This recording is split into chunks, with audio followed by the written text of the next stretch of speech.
Hi guys, and welcome to my channel where we talk everything law of assumption and where I give you the tools to be, do, have anything or anyone you desire. So today I want to talk about, actually I had one of you guys, one of my viewers asked the question, can you talk about some of the things that you manifested in your life and how you did it? Now, for me, it's kind of like a process because at the age of 40, I learned about the law of attraction. Now, until the age of 40, I was living in my 3D. I was living in my illusion. I thought that everything that happened to me just kind of randomly happened to me, that if people were disrespectful to me, that it just was. And whatever that happened, my view on life was that we're just all little human beings on earth and shit just happens to you, you get cancer, you don't, or, you get into a car accident. It's just all random. It's just because the world is just going and you're just kind of part of that 3D movement that is going on. And, some of us had lucky hands, some of us don't. Now, at the age of 40, when I saw The Secret on Oprah, that was like, there's like the age of 40 and after the age of 40 for me, like my life completely changed.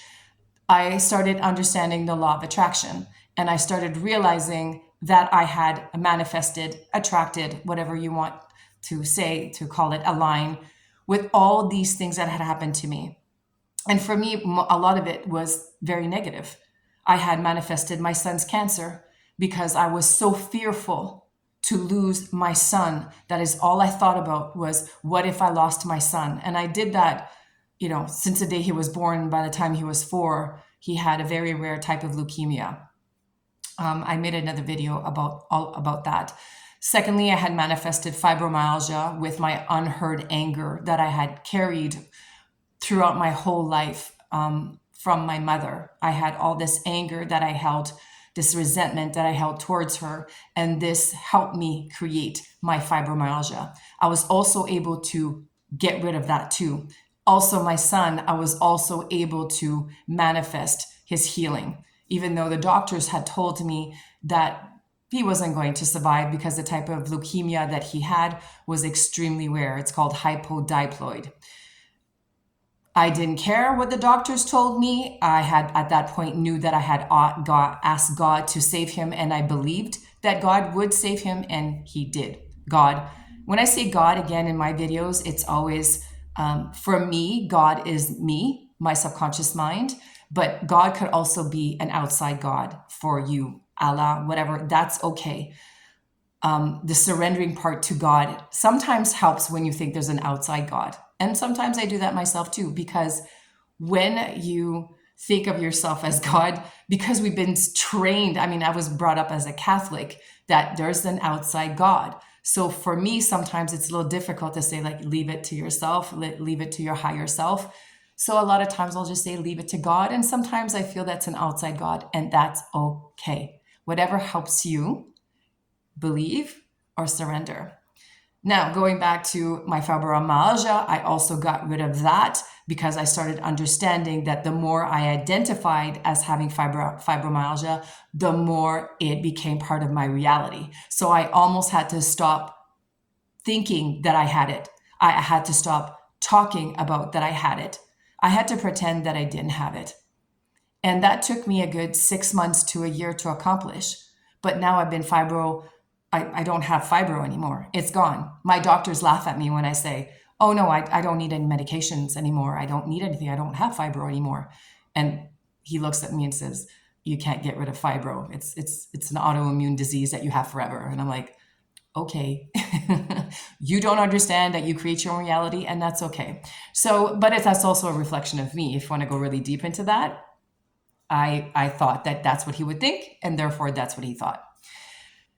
The other thing I had manifested was my partner's cheating on me. Now, these are not successful manifestations, so I'm going to get into that too. But it's just to say that when I learned about the law of attraction, I realized that I had attracted all of it. That back then, that's how I was talking. I attracted things to me. Now, during my journey of like from 40 to 50 years old, it was all law of attraction. That's all I knew. And that's all I practiced, if you want, manifesting things outside of me. And so a lot of things didn't make sense to me. Why I would manifest negative things, and especially when it came to people. If the law of attraction states that like attracts like, if I gave love to somebody, wouldn't they love me back? And the more I felt I loved either my specific person or my family or my friends, the more they rejected me. And it was really confusing to me. So this is where I remember when I was 50 years old, I ended up at a point that I had lost everybody in my life. My specific person, my two best friends of over 45 years. That was a tough one. I had lost my whole family. And I was in an apartment building with my daughter. And I sat there in my bed crying, completely devastated. And I was like, okay, I know and understand that I manifested all of this, but I don't understand how I did it. So I asked God at that point, I said, God, please show me how I manifested all of this. And so I went to bed, and it wasn't long after, I think it was about 3 days later, someone came up to me and said, do you ever go on TikTok? And I'm like, TikTok? That's for kids. I don't do TikTok, It's all little dances and stuff. And she's like, oh, no. They have everything on there. They even have recipes. And I was like, oh, recipes, So as a 50-year-old, I was like, ooh, recipes. So I went on TikTok and started looking through. And I had one influencer came up and she said, do you understand that if the people around you are mistreating you, especially your specific person, it's all because of how you feel about yourself? This is called self-concept. And I remember sitting there going, are you saying to me? So needless to say, I was like, what is this law of assumption? And I got excited because now I was like, this is how you do it. This is why I've lost everybody, because I don't love myself. I actually hate myself. I was suicidal most of my life, in and out of the hospitals. My first suicide attempt, I was 10 years old. I hated who I was. I hated my voice. I hated the way I walked, and talked. It was crazy. But now I understood that because I didn't love and accept myself, people were reflections of that. It wasn't the like attracts likes. So all that to say, it's been about 6 years now that I've learned about the law of assumption, and it is a game changer. And this is why I started doing a TikTok for myself. I started doing this YouTube. I'm on Facebook. I'm doing all of these things. I became a life coach so that I can tell the whole freaking world what I learned, because I suffered so much in my life that I want people, I want people to not suffer, because I suffered so much, and there's so much suffering out there that I just want to take everybody and say, stop. All you have to do is love and accept yourself, and change your self-concept, and change the way that you see yourself and see the world, and everything will change for you. You create your own reality. Whatever you believe to be true will be true for you. We create our own realities. Anyway, sorry, I'm getting off topic here. Obviously, this is something that I could talk about forever and ever and ever. But going back to the things that I manifested, easy stuff, the job. That was easy. I was wanting to move from one city to the next. And I was a dental hygienist back then. And, everybody back then was saying, oh, no, there's no jobs. I'll say Sudbury. There was no jobs in Sudbury. So you better go to Toronto. You better go to Ottawa, because there's no jobs here for a dental hygienist. And in my mind, I thought, well, I create my own reality. I understand how this works. So, so I wrote down everything that I wanted. I wanted an office where I didn't wear a uniform, because I was so sick and tired of wearing uniforms. So I said, this office, it's not uniforms, it's something else. I asked for a specific pay. I asked for a specific kind of dentist, a specific kind of office. I wanted to be close to my house. Anyways, I had enumerated all the things that would have my perfect job, and I let it go. Now, the old version of me would have sent out a million resumes. Now, it's not to say that you can't do that. You can do that too, for sure. But I'm so good at manifestation now that I don't need to send off resumes because it comes to me.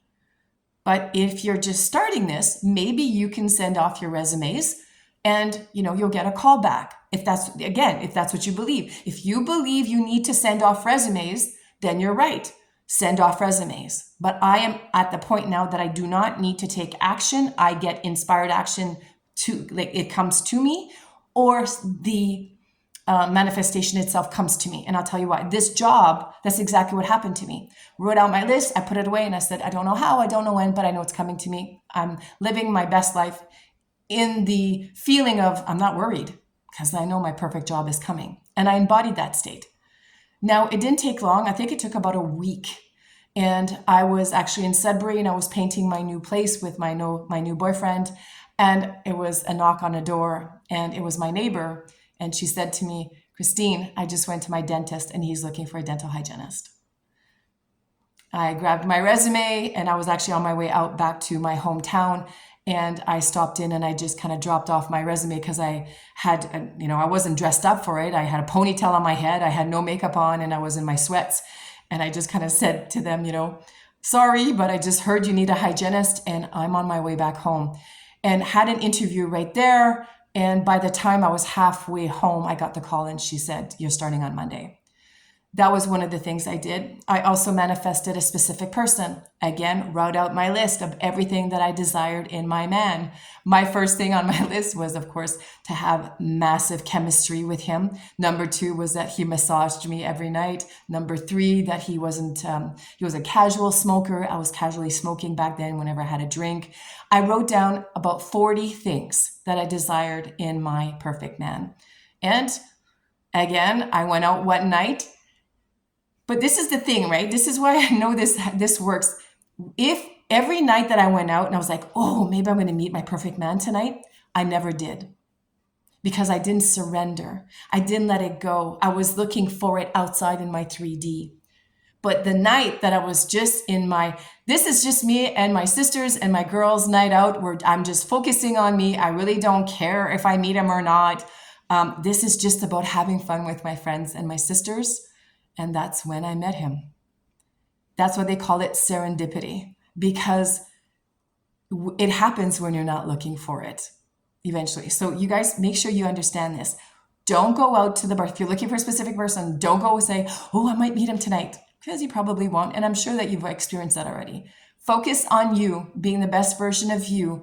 Of course, changing your self-concept because you want to attract somebody that will reflect exactly that. Now, this is the problem with me, was that I didn't know about the law of assumption back then. I did not know that everybody is pushed out. My self-concept sucked when I met this man. He was everything on my list, but in the end, because my self-concept was I'm not chosen, I'm not prioritized, I'm not respected, I'm unseen, I'm unheard, he eventually cheated on me. Now I understand that this was all a reflection of me. I had now aligned with a version of him that would make, that would make me feel exactly that, unheard, unchosen, unprioritized, and so forth. Because that's exactly how it made me feel, right? When I heard that he had cheated on me. So, okay, I'm going off on it, but I'm hopefully that you guys are really getting what I'm trying to say here. Now, what else did I manifest? The other thing that I manifested in my life, and I hate the word manifest, but it's what you guys, how we come to understand it as humans. I was a dental hygienist for almost 30 years. Then I became a work clerk at a hospital for almost 7 years. And then I was like, okay, hang on a second. I don't think that being a work clerk is satisfying me. I also manifested the work clerk job. That was another thing I had manifested. But then I thought I was going to retire there. And then I thought, hang on a second, I'm not really enjoying this work clerk job anymore. And so I went to bed and I asked my higher self, God, infinite spirit, universe, whatever that is for you. And I said, please show me my life's purpose. I don't feel that I'm where I'm supposed to be, but show me where I'm supposed to be and what I'm supposed to be doing. And sure enough, two nights, it's always at 2:00 in the morning for me. That's my story. And so that's what I believe. And that's where it always comes for me. my inner self was saying, Christine, what is it that you love talking about? And I remember having the conversation with myself. Like I was like, okay, higher self, you know the answer to this, and it's manifestation. And my higher self responded, well, then why don't you coach manifestation? And I remember thinking, what are you saying to me? And this is in my dream, right? So I was like, okay. The next morning I got up and I put in on Google coaching manifestation, and the term life coach came up. Now, I didn't even know what a freaking life coach was. Okay. This is how I know how powerful we are and how God or my higher self is incredible and knows a lot more than my conscious mind knows. And when you surrender to God or your higher self, and you're just in that, you're going to direct me exactly where I need to go, it happens. It's amazing.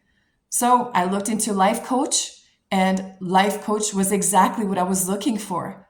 This is why I became I was like, this is exactly what I'm looking. This is my life's purpose, is to show the world how to stop suffering using quantum physics, the science behind it, because now we can logically make sense of it if you want, okay? Because if there's no proof of it, if you want, it's kind of hard to believe. But for me, it wasn't just the science. It wasn't just studying quantum physics. It was looking back at my whole life. I was like, oh my God, yeah. Everything that I had believed, everything that I thought about happened. And it's incredible when you really, really sit back and see and look at your life and go, I did this, I did this, I did this. Okay, so if I did all of this, I can change my belief system so that I can create what I want in my tomorrows. This is where you get powerful. I mean, every day now, every moment of my life, and that's it for you too, every moment of your life, you create, you have manifested. Now, I'll give you an example, like yoga. I like to do yoga almost every day. And what's going on right now is there's a lot of people that are signing up. So you get to the website and it says, join waitlist. And the old version of me would have went, oh crap, I'm never going to make it. So, what's the point? But now the new version of me, because I understand I create my own reality, I'm like, no, I'm going. So my day will be scheduled, will be that at 6:00 that night, I'm going to yoga, even though I haven't got the response yet that I'm in. I'm like, no. So I'll eat supper a couple hours before, so I'm not full. I act as if I make plans with my daughter. We're going, even though I'm still on the wait list. And it's funny, as soon as I kind of let it go, ding, I get the email that says, oh, now you're in. That's how it works. So in my world, I get everything I desire. In my world, everything always works out. So this is why I'm here, to show you guys how to do this. Because once you start living the way that I'm living, everything changes in your life. Hope you guys are having a great day. And again, please give me a thumbs up, subscribe, and leave me a comment or ask a question. And I'm sure I'll be there to answer it for you. Think about it. It's a real life changer.